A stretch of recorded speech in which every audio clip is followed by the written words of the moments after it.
Қайырлы күн, достар. Бүгін тағы да энергия жайында айтатын боламыз. Себебі энергия деген өте бағалы нәрсе. Энергиямыз болмаса біз ештеңеге зауқымыз соқпайды. Жалпы Алла тағаладан күніне бізге 24 сағатқа белгілі бір энергия беріледі.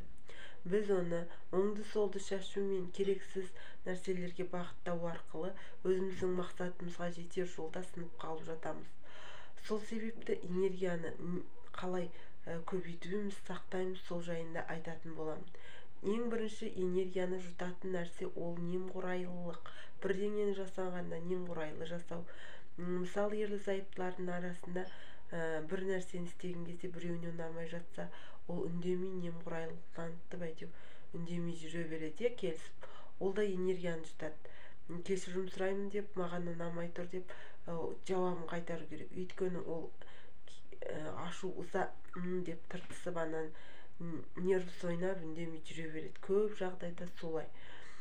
Одан қайта айтып кешірім сұраймын, маған ұнамай тұр осы. Мысалы, көршіңіздің жаңағы қал жағдайын сұрап, содан кейін оны естіп тыңдайсаңыз, сіздің энергияңыз одан да қайта қалыңыз қалай дегеннен кейін біз бір жерге асығып тыңдағымыз келмей, әйтеу асығып жүреміз, үнеміз. Сол тыңдайтын болсақ, наоборот, энергиямыз бізге қайтып келеді екен. Сол секілді оны кісінің көзіне қарап сезіну болып тұр бұнда. Содан кейін, мысалы, бір жерге базарға баратын болсақ, біз бір киімді алғымыз келмей тұрса да, алғымыз келіп тұрады, бірақ ақшамыз жоқ, біз өтірік сұрай саламыз. Соның өзі энергияны жұтады. Өтірік соғудың өз энергияны жұтады екен. Мысалы, өтірік соғуға, мысалы, бір жерге біреу шақырған кезде барам дей салып, ол да энергияны жұтады. Нақты бара алмаймын, осылай деп айтып тастау керек. Әр кісінің көңіліне қарайтынымызда өтірік айтатын жағдайлар да бар. Мысалы, сондай өтіріктерді айтып алады да, көп адамдар жаңа ызаланады, одан кейін ашуланып, бір өтірігін жабу үшін келесі өтірігін айтады, сонан кейін ми қарсыласа бастайды. Сол себептен одан қайта өтірікті айтпай-ақ қойған дұрыс. Ми үлкен жүкті көтере алмайды.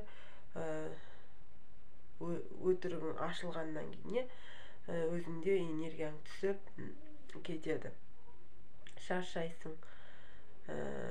Жалпы келесі энергияны жұтатын нәрсе ол дегеніңіз өткен шақпен өмір сүру. Өткен шақпен өмір сүріп, мысалы, біз бала тәрбиесінде де қолданатынбыз. Бұрын біз анамызға бүйтетінбіз, сөйтетінбіз, бізде осылай болған деп.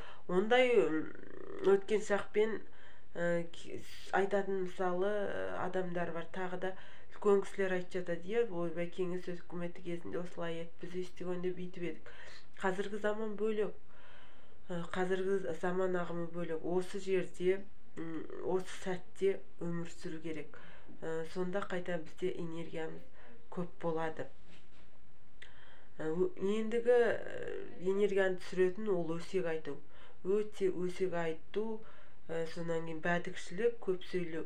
Оданша үндемеген үйдей пәледен құтылады демекші, үндегеннің энергиясы ішінде деген тағы мақал бар. Сол энергияңызды жаңағы үндемей жүрсеңіз, үндемей тоқ етерін айтып, нық айтып, оданша шаруаңыз істеңіз. Тағы да бір төртінші энергияны жейтін нәрсе бұл сыртқы келбетке көңіл бөлу. Сыртқы келбетке көңіл бөлу.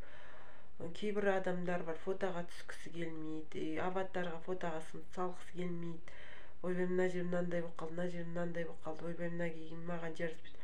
Керек жоқ нәрсе. Ол, мысалы, сіздің өзіңіздің ойыңыз, басқа адамдар сіз туралы тіптен сізге сіз не айтып жатқаныңыз маңызды да, сіздің келбетіңіз ешкімге маңызды емес. Мысалы, бір ортаға шығар кезде, ойбай, аяғыма шаң жоқ қапты, ана жер мынандай болып қапты, мына жер мынандай болып қапты деп жатады. Ол сіздің өзіңіздің ойыңыз ғана. Ол еш нәрсеге керек жоқ ой. Ол қайта энергияңызды мүлдем жұтады. Сол себептен керек емес сыртқы келбетке тым назар аудару. Одан кейін келесі бесінші жұтатын ол паразит сөздер. Паразит сөздер оған боқтық, боғауыз сөздер, және де қарғыс, мысалы балалар кейбіреулер қарғап та жатады. Оданша балаңызға тұқымың өскір, бай болғыр деп сондай сөздерді айтсаңыз, келешекте ол сізге керемет жаңа инвестиция сөздер болмақ. Мысалы, одан кейін 6-шы энергияны жұтатын ол кредитті көп ойлай беру. Ол да керек жоқ.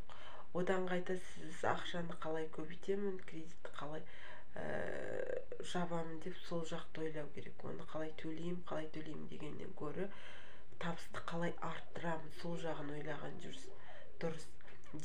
Келесі энергияны жұтатын ол және жаман әдеттер. Жаман әдеттерге мысалы таңге зиян келтіретін темекі шегу, арақ ішу. Мысалы, арақ ішу кезде сол моментте сіздің энергияңыз тасып жақсы болып қалуыңыз мүмкін. Бірақ одан кейін сіз 2 есе, 6 есе, кейбір ғалымдардың айтуы бойынша 6 есе энергияңыз кетіреді екенсіз. Оданша бұдан аулақ болғаныңыз жөн.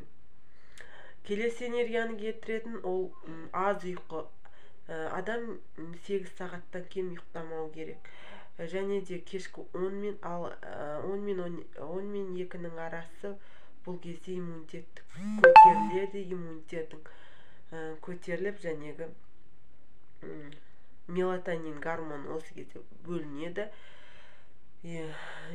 Адам түнді не үшін берген Алла тағала адамға?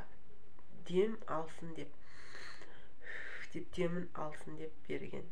Сол себепте ұйқымыз жақсы болсын, және боғауыз сөздер ешқандай қолданбай, қарғыс балаларымызға қолданбай, мысалы, бұлардың бәрі өте жаман энергияны жұтатын нәрселер. Осылардың бәрін қолданбайық. Енді айтайын, және өзі өсек мынауларымыз және бізге қайты келмейді екен. Энергиямыз кетеді, қайты келмейді. Біз мына энергияны ақша деп нететін болсақ, миллион теңге ақша деп, оны жан-жаққа шашып жіберетін болсақ, бізге ол келмейді. Одан қайта бұл энергияны біз инвестицияға, және өзімізге ақша алып бір жерге салғаннан кейін ол миллион теңгеміз 10 миллион, 20 миллион болып қайтып келіп жататын болса, сондайға біз энергиямызды бағыттауымыз керек. Сол себепті энергияларыңызды жақсы жаққа қарай бағыттағандарыңыз абзалырақ болады. Егер де менің айтқан ақпаратым ұнаған болса, подписаться етіп, қоңыраушаны басып қойыңыздар, комментарий жазыңыздар. Рахмет.